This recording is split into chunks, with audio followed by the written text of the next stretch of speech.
модель болам деп жезөкшеге айналып кете жаздадым. Әдемілік пен армандар сатылатын әлемнің артындағы шындық. Қайыр сұраған анам мен күлкілі арманым. Менің атым Аяулым. Бір бөлмелі үйде, иісі сіңіп кеткен көрпеде өстім. Анам базарда қоқыс теретін. Әкем бізді тастап басқа әйелмен кеткен. Мен әдемі едім. Ұзын аяқ, аққұба түр, фигурам мінсіз. Телеарнадан модельдер жүрсін көріп, мен де бір күн подиумда жүрем деп армандадым. Анам күлетін. Қарнымыз ашқанда сән емес, нан керек, қызым. Бірақ мен қайыр сұрап қалғым келмеді. Мен өмірді жеңіп шығам деп шештім. Агенттіктен қоңырау шалды. 17 жасымда Алматыға оқуға түстім. Университеттің алдында бір әйел тоқтатты. Қызым, модель болғың келеме? Тұрпатың жарап тұр. Жанында бір фотограф еркек болды. Бізде кастинг бар. Подиум, Париж, Милан. Көзім жарқ етті. Ол маған ақ көйлек кигізіп суретке түсірді. Бәрі тегін деді. Сен тек бізбен жүр. Біз бәрін жасаймыз. Мен сеніп қалдым.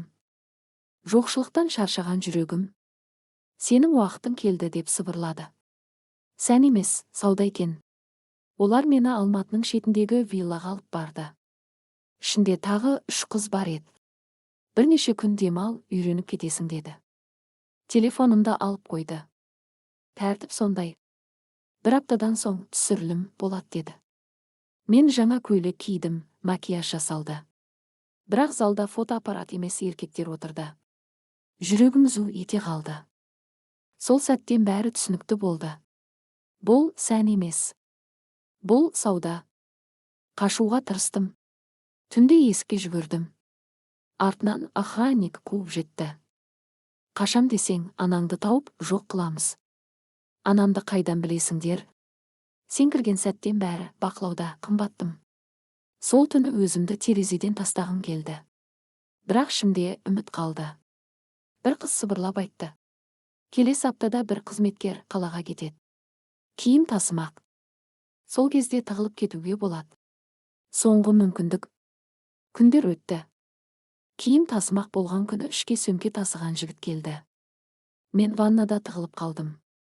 Қыздардың бірі көмектесті. Есікті ашып бір сәтте жүгірдім. Аяғым қан, шашым жұлынған. Бірақ көзім тек еркіндікке қарап тұрды. Көшеге шықтым. Бір әйелге құлап түсіп, құтқарыңыз, мен модель емеспін, мен адаммын, дедім. Анам мені қайта туған. Анам мені емханаға өз алып кетті. Түк демеді.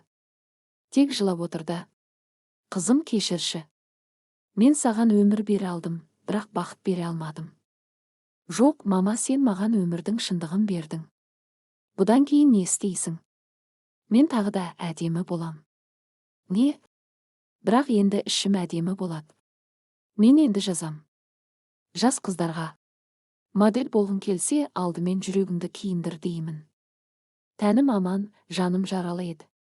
Қашып құтылғаным бостандық емес еді. Көшеде өзімді лас, керексіз, сынған айнаны көргендей сезіндім. Ауруханадағы ақ халаттар мейірімді болды. Бірақ жанымды ешкім емдей алмады. Жеңіл жүрісті өмірге мен өз еркіммен бармадым. Бірақ жұрт бәрін білмей тұрып үкім кесе салды. Тапқан екенсің модель болам деп. Бәрі өзіңнің ашкөздігіңнен. Ал мен бала күнімнен тек жарыққа ұмтылғаным үшін жазаландым. Қыздармен сөйлесем деп шештім. Жылаудан, жек көруден шаршаған кезімде телефонда өз-өзіне қол жұмсаған қыз туралы жаңалық көрдім. Хат қалдырыпты. Мені модель бол деп алдады. Қайтып бара алмаймын. Сол сәтте жүрегімде от тұтанды. Егер мен тірі қалдым, онда бұл бекер емес. Мен үнсіз қалмау үшін тірімін. Бірінші постымды Инстаграмға жаздым. Қайда кеткен аяулым деп атадым. Бүкіл ел естіді. Постымды 3 күнде 150 мың адам оқыды. Жүздеген қыз жазды. Маған да ұсыныс түсті. Мен де сонда барып құтылып келдім. Құдайым, осы постты көріп бармай қалдым. Мен жылай бердім. Бірақ бұл жылау әлсіздіктен емес. Басқа біреудің өмірін аман алып қалғаным үшін. Сол сәтте мен Менің миссиям сөйлеу деп шештім. Сән әлеміне қайтып бардым. Бірақ бұл жолы жеңіп бардым.